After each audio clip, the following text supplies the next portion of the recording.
Shalom, shalom la famille, shalom bien-aimés dans le Seigneur, shalom à nous tous. Bien-aimés, c'est toujours un privilège de se retrouver afin de pouvoir échanger concernant la parole du Seigneur. Bien-aimés, aujourd'hui, j'aimerais nous parler de quelque chose de nouveau. De quoi s'agit-il? La vie de l'esprit. Oui, vous avez bien suivi la vie de l'esprit. Plusieurs chrétiens ignorent qu'après l'œuvre achevée de Christ à la croix, ils ont une nouvelle identité, ils ont une nouvelle position.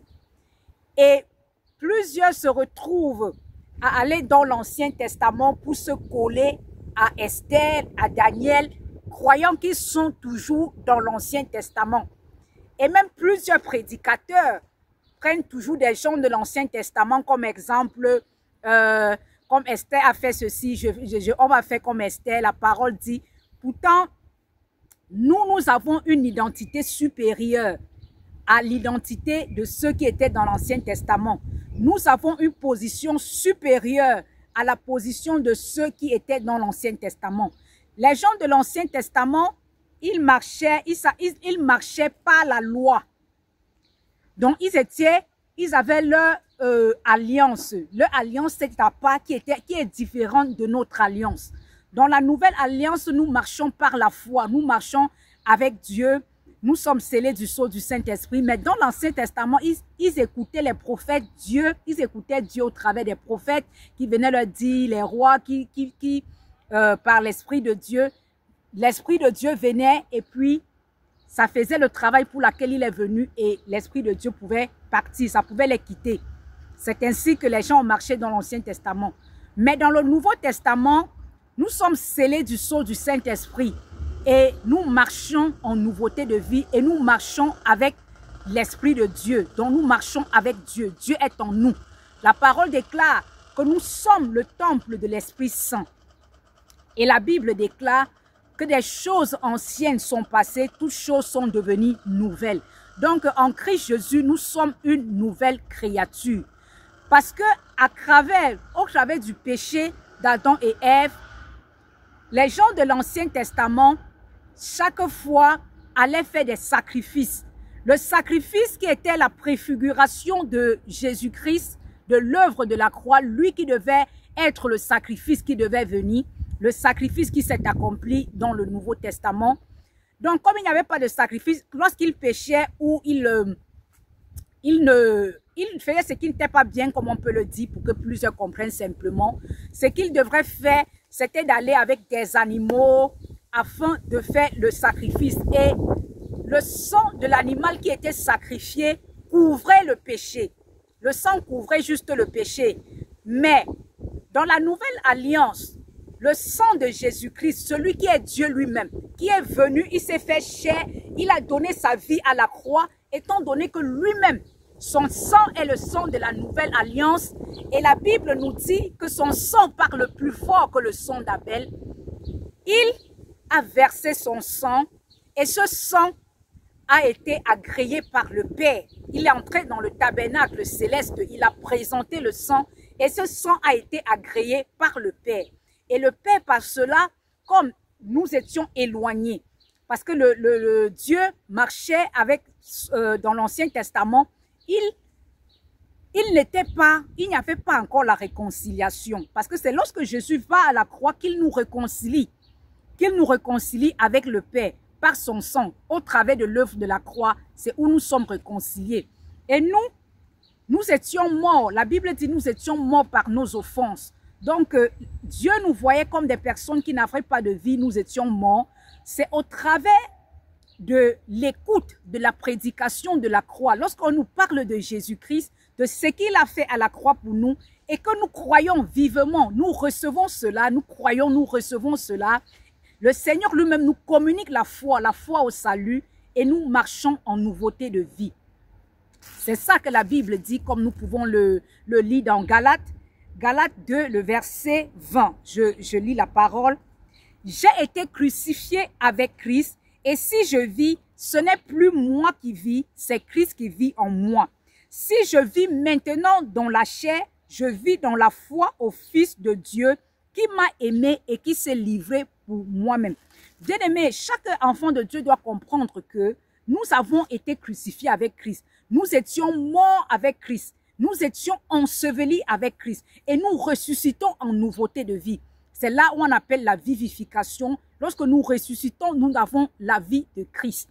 Et lorsque nous avons cette vie de Christ, nous devons marcher selon la vie de Christ. Parce que la Bible dit, marcher selon l'esprit et non selon la chair. Que nous devons marcher selon l'esprit et nous ne devons pas faire des choses de la chair. Bien-aimés, lorsque nous naissons donc, nous sommes régénérés, nous devenons une nouvelle créature, nous devons avoir la vie de l'esprit.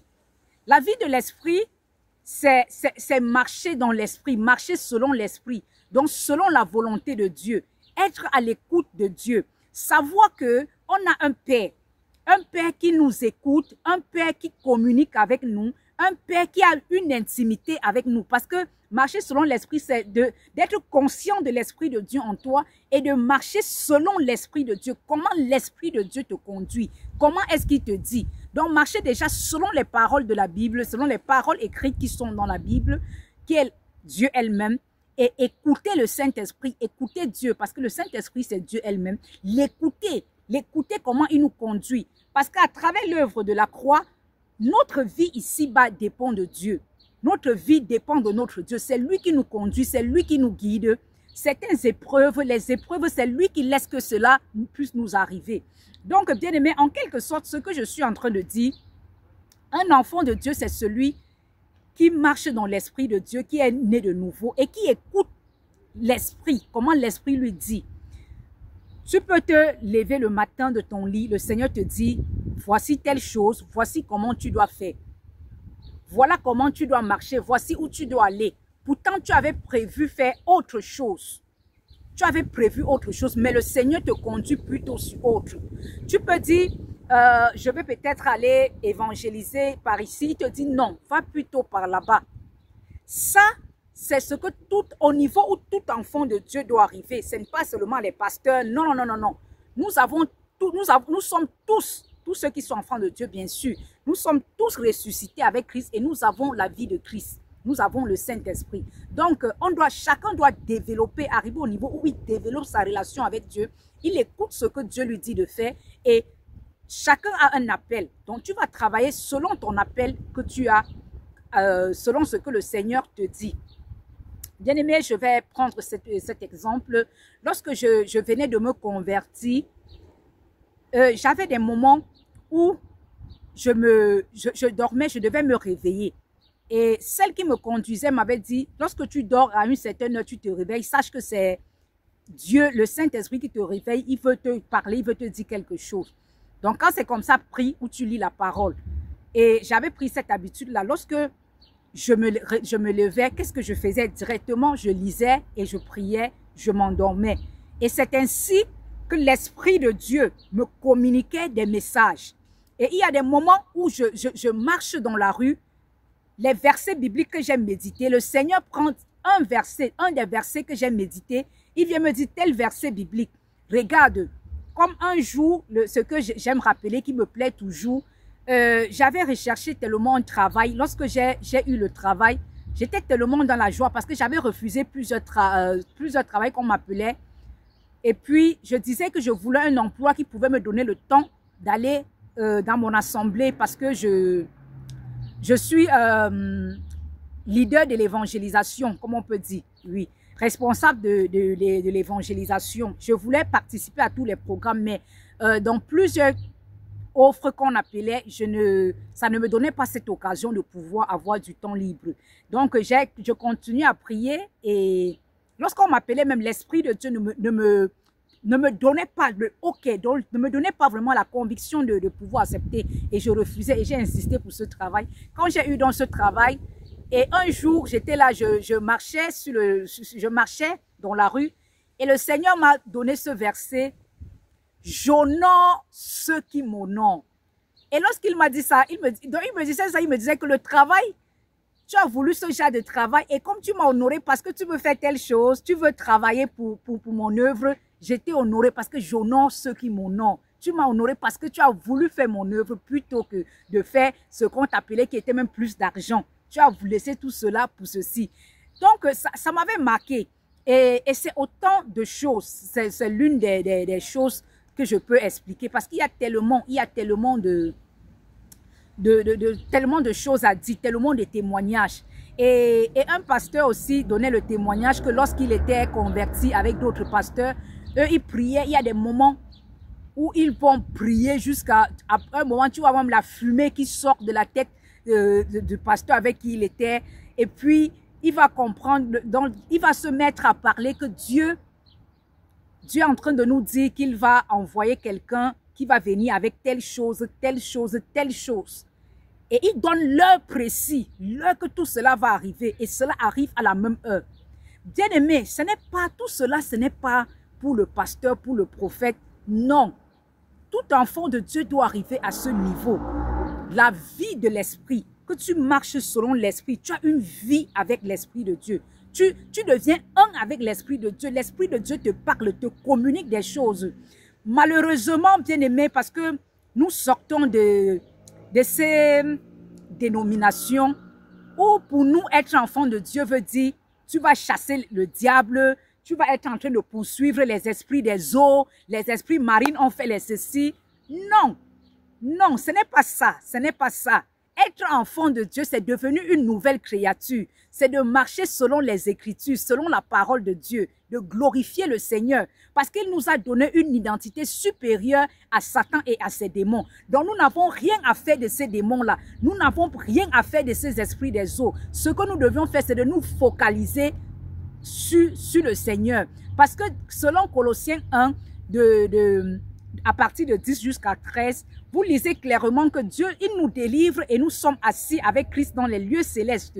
Donc un enfant de Dieu, c'est celui qui est assis dans les lieux célestes, celui qui est en train de se préparer pour les festins du noce de l'agneau, pour l'enlèvement. Donc, pour être enfant de Dieu, c'est pour marcher selon l'esprit. Tu es dans le monde, mais tu n'es pas du monde. C'est-à-dire, tu vis une autre vie. Donc, ta vie est différente de celui qui n'a pas Christ. Parce que le Saint-Esprit en toi te communique des choses. Il te dit des choses.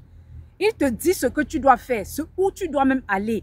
Donc, il est celui qui te dirige. Parce que quand tu deviens enfant de Dieu, ta vie ici-bas dépend du Seigneur. Ta vie ne dépend plus de toi. C'est pour ça qu'on dit celui qui veut servir Dieu doit être celui qui est déjà mort. Il est mort en lui-même. Et c'est ça que Christ dit, l'apôtre Paul nous a dit, nous étions morts avec Christ, nous étions ensevelis avec lui. Donc tu ressuscites en nouveauté de vie, tu deviens une autre personne. C'est ça la saine doctrine, c'est ça ce que le Seigneur a voulu nous enseigner. Mais aujourd'hui, il y a tellement de déroutes, tellement de déroutes. Et j'ai même vu une prière hier où on disait, le thème c'était que récupérer tout ce que Satan nous a volé. Bien aimé, faisons très attention. Il y a tellement de fausses doctrines. Je vais récupérer tout ce que l'ennemi m'a volé. Si c'est ça, aller récupérer pour combattre, qu'est-ce que Jésus-Christ a fait à la croix? C'est à la croix qu'il a dépouillé l'ennemi. C'est à la croix qu'il a mis l'ennemi à nu. Il a récupéré tout. Il a enlevé le pouvoir qu'il avait et nous a donné le pouvoir. Le pouvoir est retourné. Jésus est venu pour annuler les péchés dans lesquels nous étions, pour nous enlever des captivités dans lesquelles nous étions, pour que nous redevenons une nouvelle créature, que nous redevenons comme Adam était. Adam et Ève dans le jardin, ils communiquaient avec Dieu. Ils avaient la vie de l'esprit. Ils étaient en communion avec Dieu régulièrement. Donc c'est ça que nous devions être. Nous ne sommes pas devenus enfants de Dieu pour être des combattants, pour être des guerriers. Tu vas combattre qui? Et ce que tu écoutes joue beaucoup dans ta marche. Il faut que nous fassions attention si nous voulons avoir cette vie de l'esprit. Faisons attention à ce que nous écoutons. Tu vas voir, l'ennemi utilise maintenant les réseaux sociaux pour des distractions. Oh, telle personne a fait ceci. On raconte. Quand tu commences une vidéo, tu te retrouves même 2 heures du temps, elles sont déjà passées, que tu as passé ton temps que sur les vidéos, les gens ont fait. Mais le temps maintenant que tu ouvres ta Bible, tu commences à être fatigué. L'ennemi a ses tactiques. tu vas voir ce qui n'est pas de Dieu, c'est ce qui est plutôt que l'ennemi va vouloir que tu fasses. Et toi-même, si tu ne te contrôles pas, tu vas te retrouver à aimer ces choses, à vouloir te donner plus. Et cette vie de l'esprit, tu ne l'auras pas. La vie de l'esprit, c'est que toi-même, tu développes, tu es discipliné. Un disciple de Jésus-Christ, c'est quelqu'un qui est discipliné dans ses voies, qui est discipliné à suivre le maître, qui est discipliné dans son programme, dans ce qu'il écoute, dans tout ce qu'il fait.